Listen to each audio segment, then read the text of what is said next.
Hello students, आज का हमारा लेक्चर रहेगा वो रहेगा लॉगरिथम एंड एंटी लॉगरिथम कैसे फाइंड करते हैं इनकी वैल्यूज। और काफी इंटरेस्टिंग सा सेक्शन है, ठीक है, कि आपके इलेक्ट्रोकेमिस्ट्री में तो यूज होगा ही होगा, साथ ही केमिकल काइनेटिक्स में भी बहुत एक्सटेंसिवली यूज होने वाला है लॉगरिथम और एंटी लॉगरिथम फाइंड करना, ठीक है। और आपको लॉगरिथम लॉग टेबल्स जो है वो एग्जाम में प्रोवाइड की जाएंगी, बोर्ड एग्जाम्स में या स्कूल एग्जाम्स में प्रोवाइड की जाएंगी, ठीक है। रही बात कॉम्पिटेटिव एग्जाम्स की, तो उसमें लॉग टेबल नहीं प्रोवाइड की जाती है, उसमें वैल्यूज जो है दे दी जाती है पहले से जो यूज होने वाली है, या फिर कुछ स्टैंडर्ड वैल्यूज होती हैं जो अपने को याद होनी चाहिए, उसके बेसिस पे हम याद निकाल सकते हैं, ठीक है। तो आइए शुरू करते हैं, काफी इंटरेस्टिंग सा सेक्शन है, देखिएगा ध्यान से, ठीक है। देखिए, लॉग किसी चीज का एक्स ये तब डिफाइंड होता है जब एक्स ग्रेटर देन 0 हो। ये डोमेन हो गया, क्या हो गया? डोमेन। सही। लॉग एक्स तब डिफाइंड होता है किसी भी चीज का जब एक्स ग्रेटर देन 0 हो। Anti log x for x belong to real number, मतलब कभी भी डिफाइंड हो सकता है। एंटी लॉग नेगेटिव भी हो सकता है, पॉजिटिव भी हो सकता है, कोई जरूरी नहीं पॉजिटिव ही हो हमेशा, कुछ भी हो सकता है, नेगेटिव भी हो सकता है और पॉजिटिव भी हो सकता है, ठीक है। ध्यान रखने इन दो पॉइंट्स का। सही, क्लियर है। तो कुछ स्टैंडर्ड वैल्यूज अपने को याद हो तो बेहतर है लॉग की। मैं आपको बता देता हूँ कुछ स्टैंडर्ड वैल्यूज जो आपको मतलब अगर याद हो गई तो आपके प्रॉब्लम्स काफी आसान हो जाएगा, लॉग टेबल्स भी देखने की जरूरत आपको नहीं पड़ेगी, ठीक है। तो कुछ स्टैंडर्ड वैल्यू देखो क्या हो सकती है। अच्छा, उससे पहले एक चीज बताने से पहले मैं आपको एक चीज और बताना चाहता हूं। देखो, अगर लॉग एक्स बेस ई हो तो इसको एल एन बोलते हैं, शॉर्ट फॉर्म में L N X, used in mathematics. Mathematics में काफी जम के इसका यूज होता है, log x to the base E that is L N X. इसके अलावा log x to the base 10 used mostly in chemistry and physics। सही। अभी हम लोग देखेंगे कैसे कन्वर्ट होता है log x to the base E, log x to the base 10 में कैसे कन्वर्ट होता है ये भी देखेंगे, ठीक है। तो मैं कुछ स्टैंडर्ड वैल्यूज आपको बता रहा था। देखो साहब, ये हमेशा 0 होता है, log 1 टू द बेस 10 हमेशा 0 होता है, ठीक है। log 2 टू द बेस 10 क्या होता है? 0.301, या फिर इसको आप लिख सकते हैं 0.30।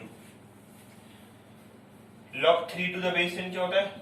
0.477। log 5 टू द बेस 10 क्या होता है?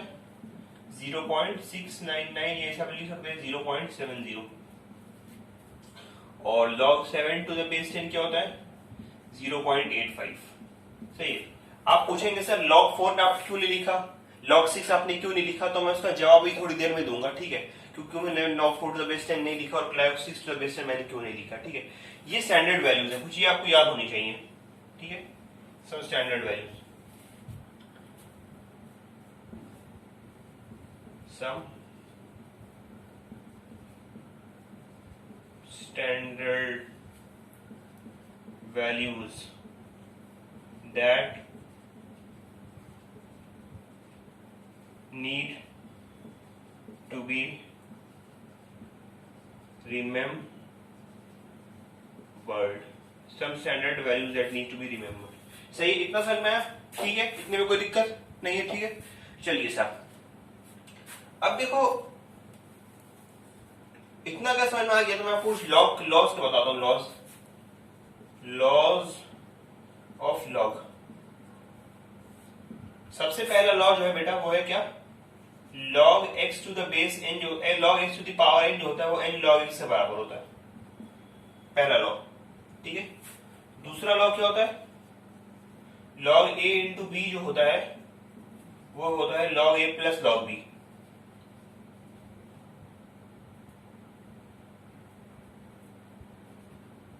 तीसरा लॉ क्या होता है?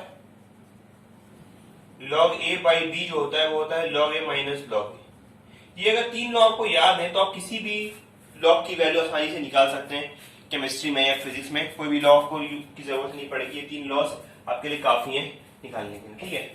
तो अब बात आती है साहब, आई होप आपको दिख रहा होगा यहाँ से, अच्छा इतना कॉपी कर लो पहले, इसके बाद आगे बढ़ते हैं हम लोग। कॉपी कर लो इतना, स्क्रीनशॉट ले लो इसका। ले लिया, ठीक है आगे बढ़ते हैं चलिए।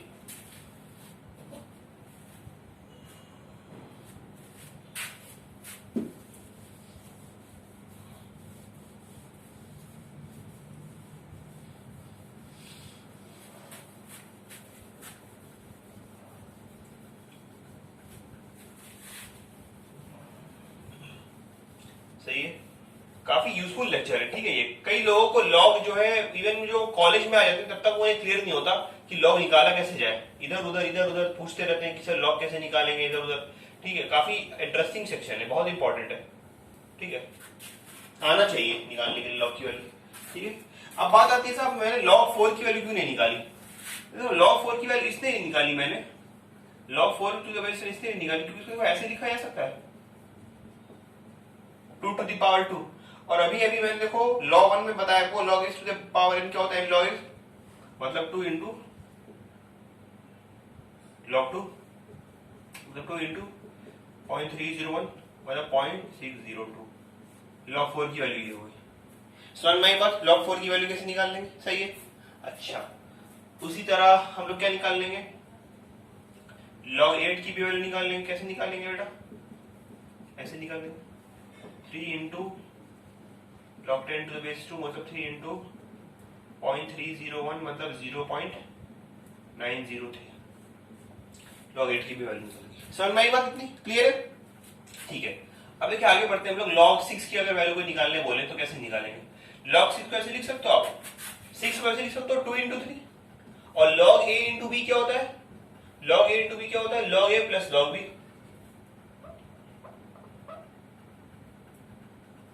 log a plus log b। log a की वैल्यू कितनी है, log 2 की 2.301 और log 3 की कितनी है 0.477। जब हम इसे ऐड करेंगे तो कितना आएगा 0.778। ये किसकी वैल्यू हो गई, log 6 की वैल्यू हो गई 0.77। समझ में आई बात। तो ये कुछ बेसिक मैथ्स है कि कैसे हम लोग निकाल लेंगे किसी का भी, ठीक है। कोई दिक्कत की बात नहीं, कोई भी वैल्यू अपने को दी थी तो निकाल सकते हैं। बट अगर लॉग टेबल अपने को दी हुई है तो लॉग टेबल का हम लोग इस्तेमाल करेंगे। हम लोग जो है लॉग मैथमेटिक्स से नहीं निकालेंगे, लॉग टेबल का अच्छे से भरपूर का यूज करेंगे और लॉग टेबल की वैल्यू निकालेंगे, ठीक है। इतनी बात समझ में आई सबको, क्लियर है, ठीक है, ठीक है। चलिए आगे बढ़ते हैं हम लोग कि लॉग टेबल की मदद से हम लोग कैसे लॉग की वैल्यू निकाल लेंगे। आइए देखते हैं।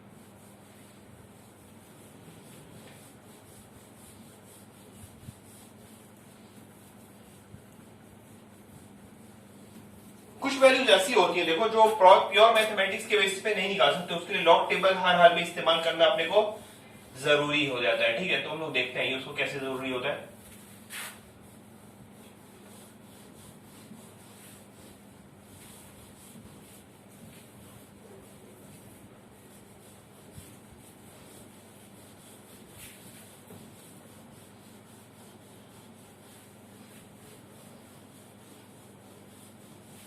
आइए देखते हैं।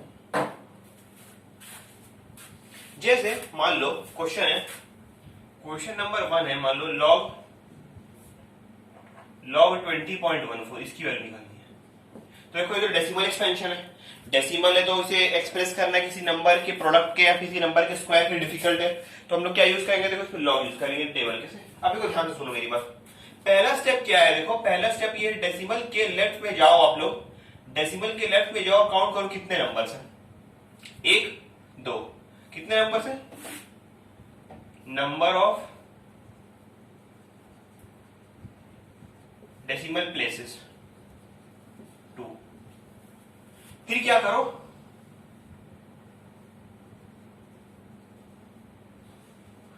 नंबर ऑफ डेसिमल प्लेसेस -1 कर दो, मतलब 2 -1 मतलब 1।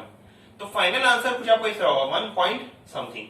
इतनी बात समझ में, सबको क्या करना है 1 पॉइंट कुछ समथिंग होगा। समझ में बात, क्लियर है, पक्का। चलिए अब देखिए क्या करना है, करना कुछ ऐसा है, मैं लॉग टेबल देख रहा हूं अपनी बुक में। अब करो कुछ ऐसा कि पहले 2 नंबर्स को चुनो। पहले 2 नंबर्स क्या है यहाँ पे 2 और 0। तो आपकी लॉग टेबल होगी, मैं आपको बता रहा हूँ, कुछ इस तरह की होगी, इस तरह की होगी 10, 11, 12, 30 and so on up to 20, up to 100 होगी मतलब, ठीक है, अप टू 99 है, ठीक। ये आप देख होंगे आपकी लॉग टेबल। उसके बाद देखो कुछ ऐसा होगा 0, 1, 2 and so on up to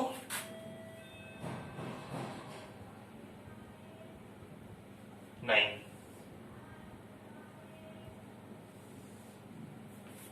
ठीक है, ऐसा कुछ होगा 1, 2, 3, 4 एंड सो ऑन, ठीक है। ये जो है, ये चीज जो है मीन डिफरेंस है। क्या कहलाता है बेटे? मीन डिफरेंस, सही है। अब देखो ध्यान से देखो मैं क्या कह रहा हूं, पहले दो नंबर को जरा चुनो। 20 क्या है? पहले दो नंबर है, तो 20 यहां पे कुछ आ रहा होगा। 20 की वैल्यू देखो, 20 की वैल्यू कितनी आ रही है? 30। 20 और किसके कॉलम में? 20 के बाद नंबर क्या है? 1। तो 20 के बाद फर्स्ट वाले नंबर में तुम्हें वैल्यू की चेक करनी है, ठीक है। कितनी आ रही है? 3032।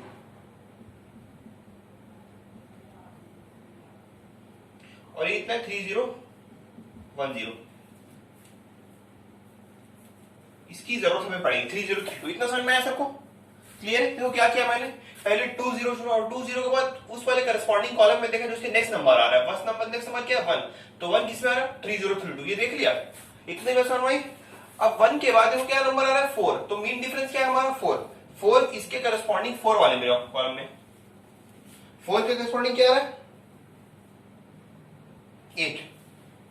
तो क्या करो, 3032 प्लस 8 कर दो आप, तो कितना आ रहा है? 3040। तो पॉइंट के बाद यहाँ पे बस क्या करो, 3040 पुट कर दो, ये फाइनल आंसर आपको हो गया, ठीक है। इतनी बात समझ में सबको क्या किया मैंने? देखो क्या किया, सबसे पहले दो नंबर चुने, पहले दो नंबर की लॉग की वैल्यू देखी, 3010 आ रही थी। फिर मैंने चेक किया नेक्स्ट नंबर, चेक किया 1 के करस्पॉन्डिंग इसकी वैल्यू कितनी है? 20 की, 3032 चुन ली मैंने। फिर 1 के बाद क्या नंबर आ रहा है? 4। मीन डिफरेंस कितना है? 4। ऐड करो 3032 में, मीन डिफरेंस ऐड करो 3040 आ जाएगा। समझ में आई बात? क्लियर है? बात समझ में आई? क्लियर है? चलिए सब ठीक है। नेक्स्ट क्वेश्चन देखते हैं हम लोग। क्वेश्चन 2 है, मान लो log 2.014, मान लो ये है। इसकी वैल्यू कैसे निकालेंगे? देखो डेसिमल से पहले कितने प्लेसेस हैं? डेसिमल से पहले एक प्लेस है, तो क्या करेंगे? 1 - 1 मतलब 0। तो फाइनल आंसर कुछ होगा 0 पॉइंट समथिंग। इतनी बात समझ आती है सबको? अब देखो 20 चेक करेंगे, 20 क्या है? 20 के करेस्पॉन्डिंग 20 3010, बट वो 0 बेस पे है। 1 बेस पे क्या होगा? 3032। 3032 और उसमें मीन डिफरेंस कितना है? 4। तो 3032 प्लस 8 करेंगे मतलब 304, मतलब 0.3040 is the final answer. I hope आपको समझ में आ रहा होगा मैं क्या कर रहा हूं, ठीक है। कुछ नई चीज नहीं है, बिल्कुल बेसिक सी चीज है, ठीक है, कोई बड़ी बात नहीं है। क्लियर है? इतना समझ में आया? क्लियर है? पक्का क्लियर? स्क्रीनशॉट ले लीजिए इसका, फिर हम लोग आगे बढ़ते हैं।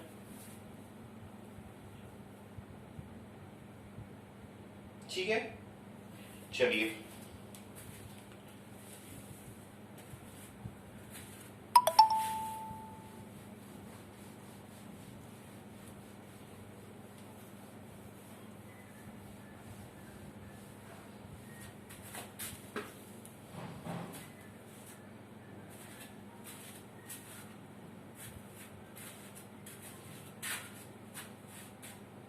ठीक है।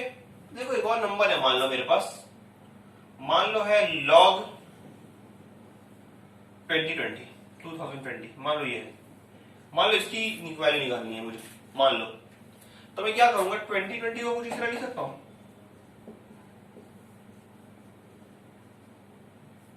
बिल्कुल लिख सकता हूं।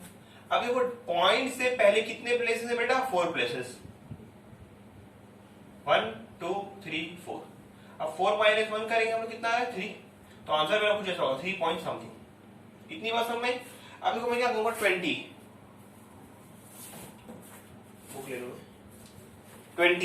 20 के बाद क्या नंबर है? 2। 20 के बाद जब आप देखेंगे 2 बेस में कितना आ रहा है? 3054। और मीन उसके बाद क्या है number? 0। That is mean difference हमारा कितना होगा? 0। मतलब कुछ ऐड नहीं करना है अपने को। मीन डिफरेंस 0 है मतलब अपने को कुछ ऐड नहीं करना, क्योंकि मीन डिफरेंस की टेबल है वो ऑलरेडी 1 से शुरू हो रही है, इससे पहले 0 कुछ नहीं है। तो 3054, तो 3.3054 54 is the final answer to this question. ठीक है, समझ में आई बात? देखो मीन डिफरेंस कई बार ऐसा होता है ना, मैं तुम्हें एक बात बता दूं आप लोगों को, कुछ लोग ऐसा करते हैं कि मीन डिफरेंस सॉल्व ही नहीं करते, वो बस फर्स्ट और सेकंड स्टेप सॉल्व करते हैं और छोड़ देते हैं, तो उनका आंसर तो आ जाता है बट वो इनएक्यूरेट होता है थोड़ा सा में। ठीक है, थोड़ी सी उसमें होता है, एक्यूरेसी कम होती है। अगर आप मीन डिफरेंस सॉल्व कर ले तो आपको आंसर जो 100% एक्यूरेट आएगा, आप कैलकुलेटर से मैच करके देख सकते हैं। ठीक है, कोई दिक्कत की बात नहीं है। बहरहाल इतनी बात समझ में आई सबको? श्योर? अच्छा, अब देखो मान लो निकालना है हमें log 13, मान लो अपने को निकालना है log 13, तो कैसे निकालेंगे? तो सब इसको क्या करेंगे, log 13.0 की तरह लिखेंगे। अब क्या करेंगे, डेसिमल से पॉइंट से पहले कितने प्लेस हैं, 2, तो 2 माइनस 1 करेंगे, मतलब 1, तो आंसर कुछ होगा 1 माइनस समथिंग। इतनी बात समझ में आई सबको? क्लियर है? अब देखो जरा 13 जरा आप चेक करेंगे अगर टेबल में, यहाँ पे जगह आप 13 चेक करेंगे तो 13 की करस्पॉन्डिंग देखो, 13 के बाद क्या है, 0 है, तो इस वाले कॉलम में चेक करेंगे। 13 के बाद 0 तो 1139 है ना, तो कितना हो गया 1139, क्योंकि उसके बाद तो मीन डिफरेंस कुछ नहीं है, मीन डिफरेंस तो 0 है, तो 1139, तो आंसर होगा 1.1139। ठीक है, समझ में आई बात? क्लियर है? श्योर? आई होप आपको समझ में आ गया हो कैसे लॉग निकालते हैं किसी भी चीज का आप लॉग आसानी से आप निकाल सकते हैं, कोई बड़ी बात नहीं है, बिल्कुल आपने सीख लिया अच्छे तरीके से। ठीक है, तो अब हम लोग जो सीखेंगे चीज वो हम लोग सीखेंगे एंटी लॉग वाली बात, लॉग से थोड़ा आसान है जरा सा। ठीक है, स्क्रीनशॉट ले लिए, फिर आगे बढ़ते हैं एंटी लॉग में। ठीक है, आइए, ठीक, बढ़िया।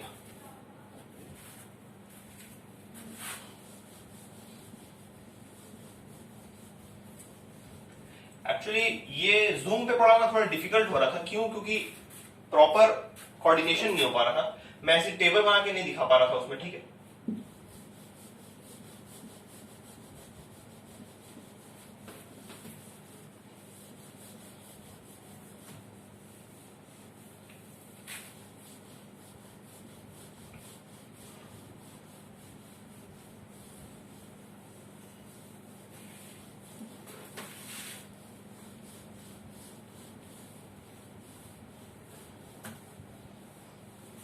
ठीक है, आइए देखते हैं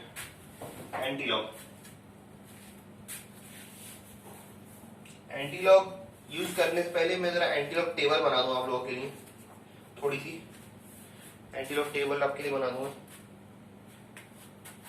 देखिए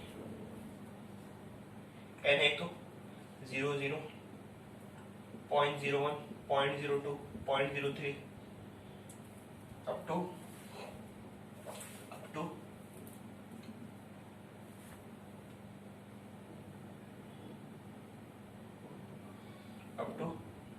0.99।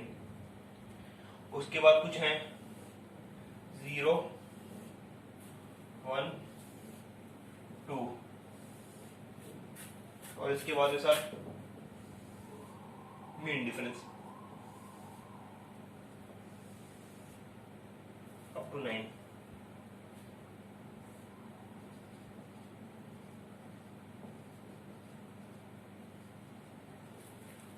ठीक है, चलिए सब आगे बढ़ते हैं।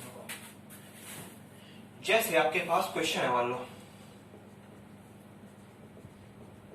एंटी लॉग आपको निकालना है, एंटी लॉग निकालना है 2.2022, बट उससे पहले आगे बढ़ने से पहले जरा आप एक बात ये मैं आपको क्लियर कर दूं कि एंटी लॉग आखिर होता क्या है।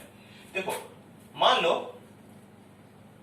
लॉग एक्स पे बेस ये अगर वाई है, तो x जो होता है x की वैल्यू क्या होगी, e to the power y,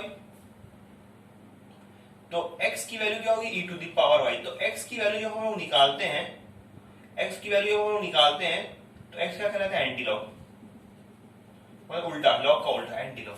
ठीक है, x equal to e to the power y हम लोग निकालते हैं, तो हम लोग क्या कहते हैं उसे, एंटी लॉग। क्लियर है? ये इसको ऐसे समझो, एक मिनट आपको बताता हूँ।